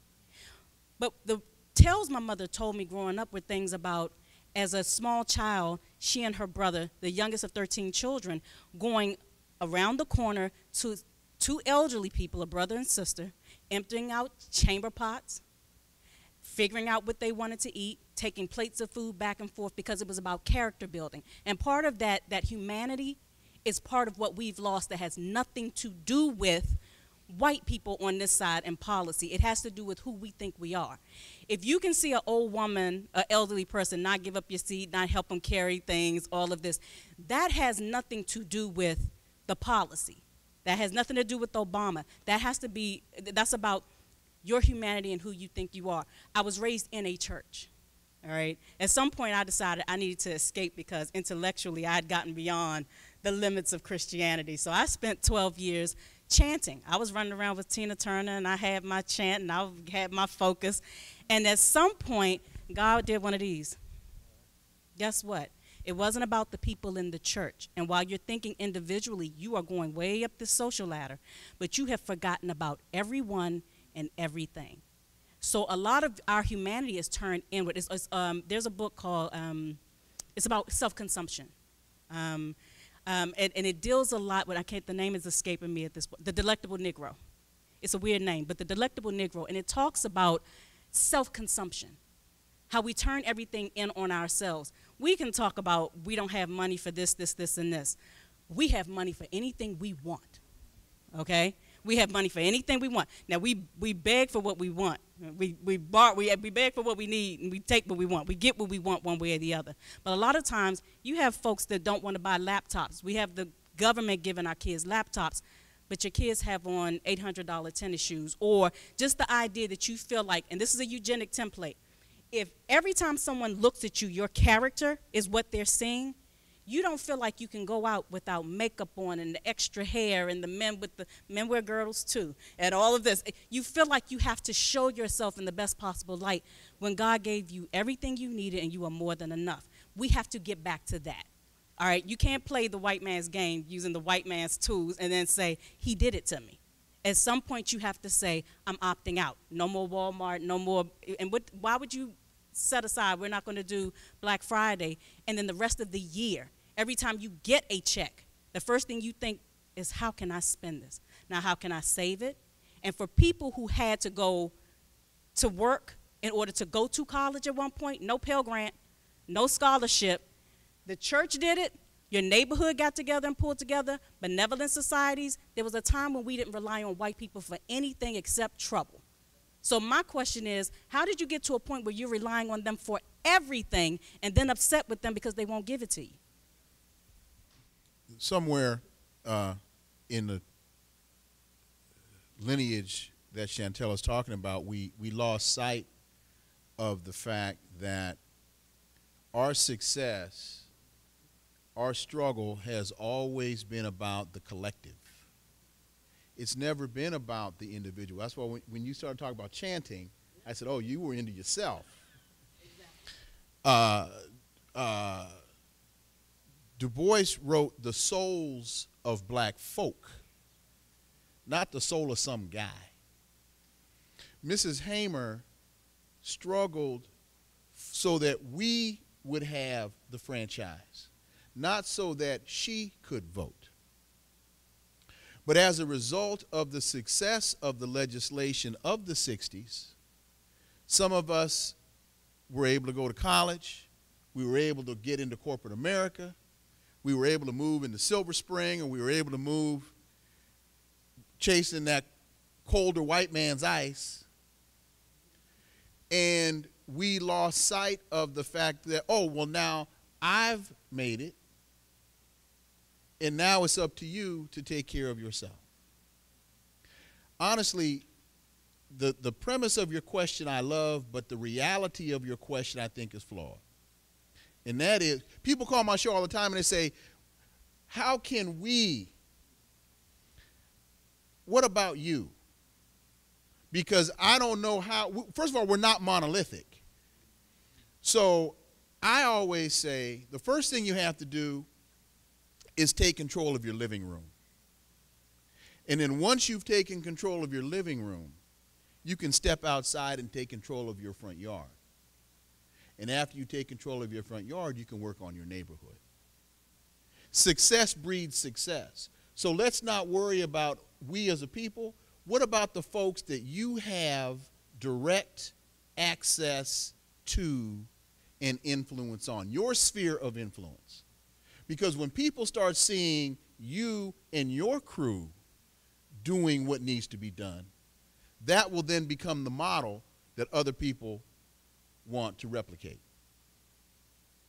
And the final point is, we have deified Mrs. Hamer. We have deified Dr. King. We have deified Malcolm. So much so that we forget that all Dr. King really wanted to do in the first time was get some black people in Montgomery so they could ride the bus. What if Dr. King had waited for the next Dr. King? Where would we be?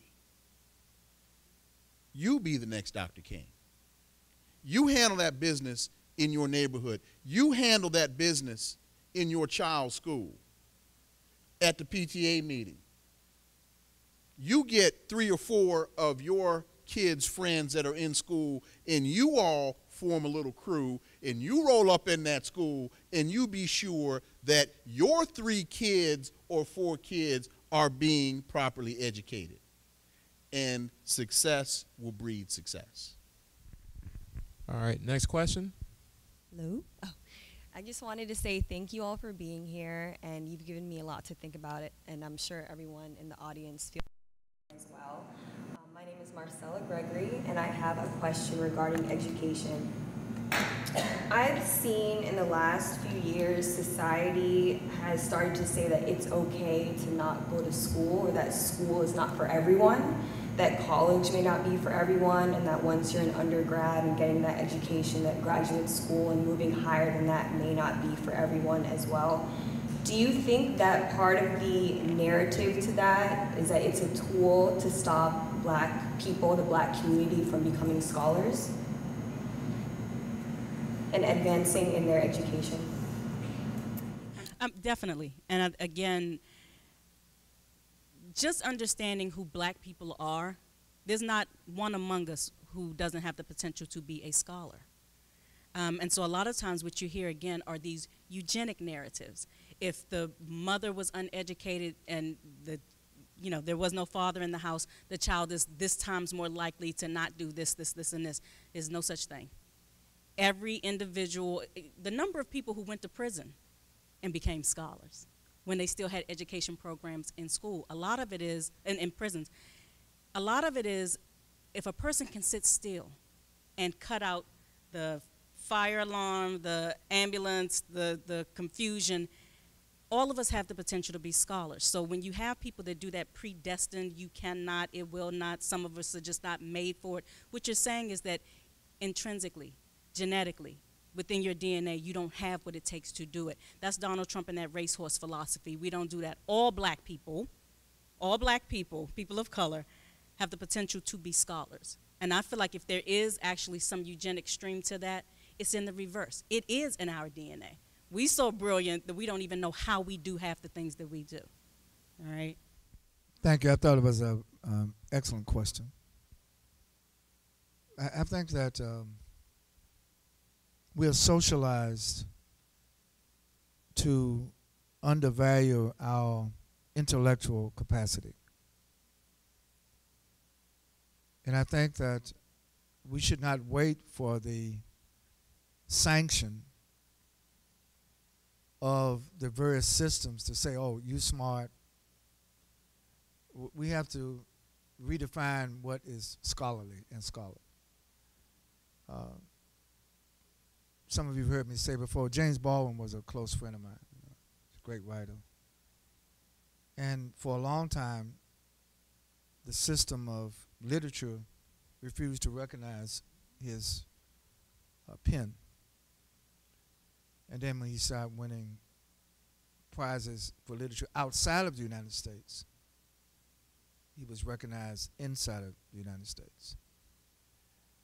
It's interesting that a lot of our literary scholars felt necessary to leave the United States. They did not want to stay here, even Du Bois himself. And that's a reason, because the tendency to not only to deny our humanity, but to deny our intellectual capacity starts very, very early age.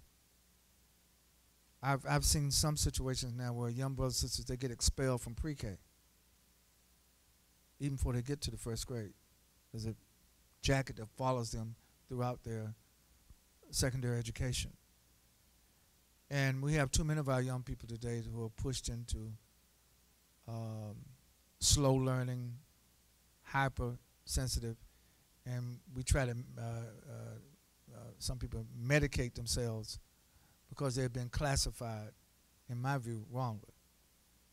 I know I have 8 children, 4 boys, 4 girls, and my youngest twins.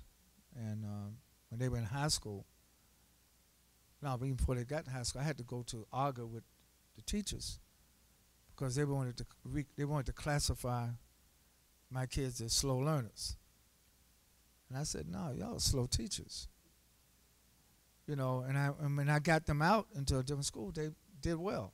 So, yes, there is an effort to retard our forward development and evolution, and education plays a big role in that. Again, Carter G. Woodson in his book, The Miseducation of the Negro, when we become scholarly in that, it is not to put ourselves on a pedestal. Scholarly has to be redefined. It's how we use our blessing to gather the facts and the knowledge that we may have in any venue to serve, not to leave people, but to lead people. A lot of times we climb the academic ladder as a means of also if it's trying to get away from the masses rather than to serve the masses. So I think it's how it's looked. And some of this is about Western education, which also I think is part of the problem. Not that Eastern education has solved it, but I think that when the brother asked, how can we unify, I've just found in my life that consciousness raising is therapeutic. In other words, the books that we read, when I was coming up as a young student militant, I mean, you could even have a discussion. People don't know, well, what's on your reading list. And when I use my device now on social media, I ask a lot of the people who tweet me or Instagram me or Facebook me, I ask them, what book you reading? Let's pass it on. Because what you immerse yourself in intellectually helps to shape how you see the world, our worldview. And there's a book I always, and our moderator knows I never have a session without recommending this book. I think everybody should read The Wretched of the Earth by Frantz Fanon. The Wretched of the Earth by Frantz Fanon. African brother from Algeria who wrote a book, a psychiatrist, because he couldn't understand why Algerians thought they were French, because they spoke the French language. And Brazilians are not Portuguese, even though they speak the Portuguese language. And despite popular opinion, even though we are speaking English, that does not necessarily mean that we are from the UK. So language, self-expression. Also, I think travel. If you have an opportunity to travel, that's also very educational, because it gets you a chance to weigh balance. It gives you much more balance. And a lot of the education system here in the United States is you will come out being imbalanced rather than more balanced if you're not careful. And there are exceptions to that. That's why I'm a strong proponent of African American young people going to HBCUs first, and then you can go to these other places to get these so-called advanced degrees. But if you don't have that strong foundation, you can get really lost in the pseudo education situation. You be a scholar, but you're not doing anything. Now, a scholar has to be doing something, and I would say let's use our scholarly blessings to do something that would affect improving the quality of life in some measure to our people. I spend a lot of time with hip-hop artists. And you may say, well, what does that have to do with education? Well, culture, music, culture, poetry, the desire. Hip-hop is very aspirational, not just to get the bling-bling, but it's to find one's creative self. And what happens is a lot of times these artists, if they don't get the right guidance, they can really, rather than finding their gift, they lose their gift. It's a strange dynamic that happens in cultural development, in artistic development. And some of the artists that have lasted, they have found that center point, rather than to kind of go off on the deep end. I think I'm going to use this, and he wouldn't mind me saying this. DMX is a genius, but he doesn't have the right guidance. And so, and the people around him don't, in my view, protect his genius. And so he winds up doing things. People say, why did this brother do this? Well, whether you're a brother or a sister, if you're in the artistic realm, it's who you communicate with, how you consult with, who's your mentor, or who's your advisor, who's your manager. And a lot of times, the most successful artists, if you can check, I think I would never be contradicted. The most successful artists, you find their family members right with them all the way through. They don't turn them loose to a wide world that's going to take advantage of their artistic gifts, maybe for some monetary purposes, but certainly not for their own self-development. So I gave you a long answer to your question, but I think that we should all strive to be scholarly on multiple subjects, not just one subject. My undergraduate degree is I'm a chemist, and most people don't know Marion Barry was a chemist. Jose Williams was a chemist. We had a little chemistry club where we would go up to Face and see on Georgia Avenue, and people don't believe we were talking chemistry. Because to talk applied science, you can apply that to politics. You know, you can apply that to how you organize and mobilize, how you see what gifts that you use. Your question stimulated so many thoughts.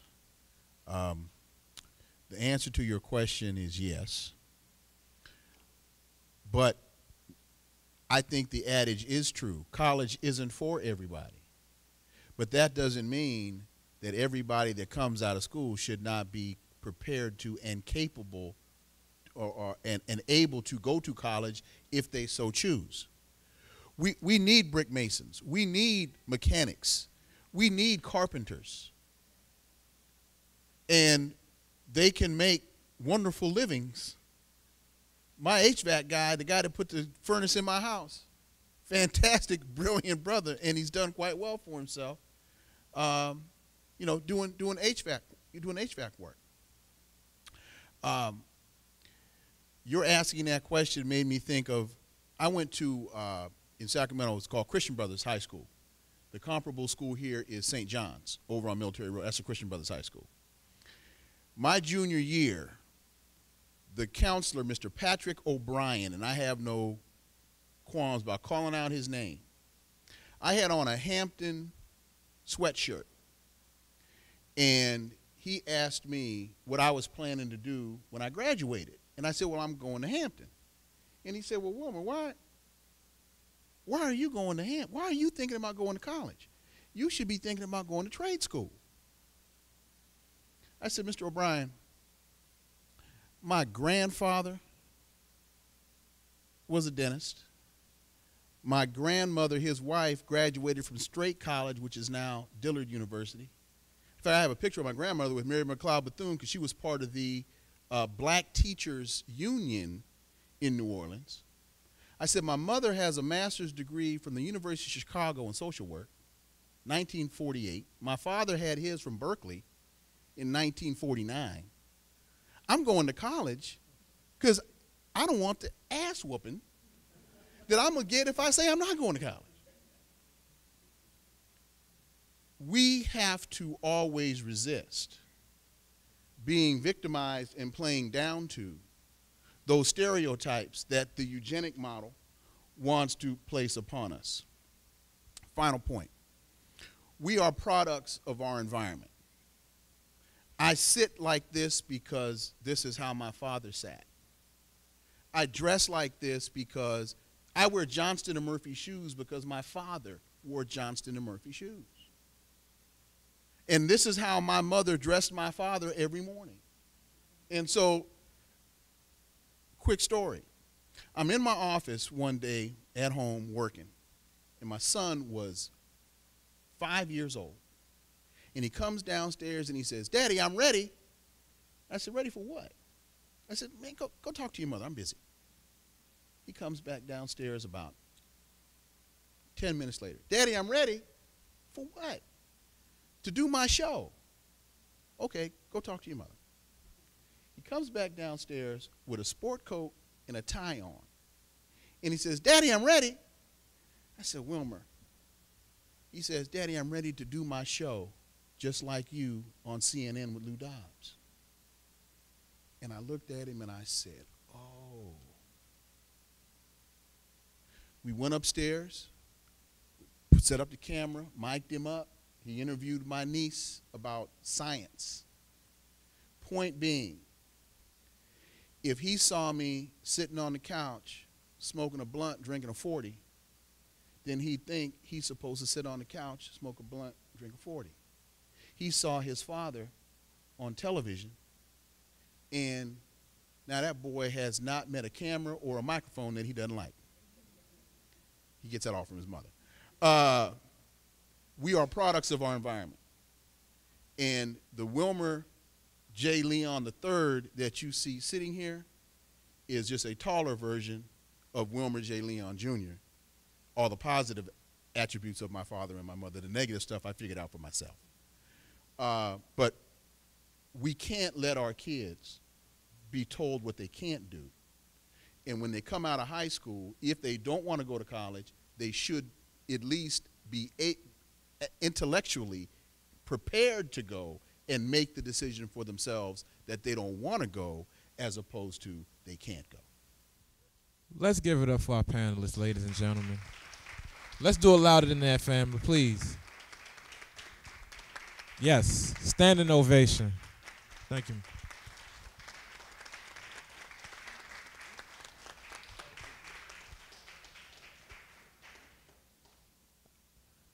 This was a very, very fruitful discussion as expected. I hope that you learned a lot. I hope you took something away. Most importantly, I hope that you walk away from this conversation ready to do something about it. Who are you ready to inform? Who are you ready to talk to about eugenics and just how it affects our system, how we see ourselves and how they see us?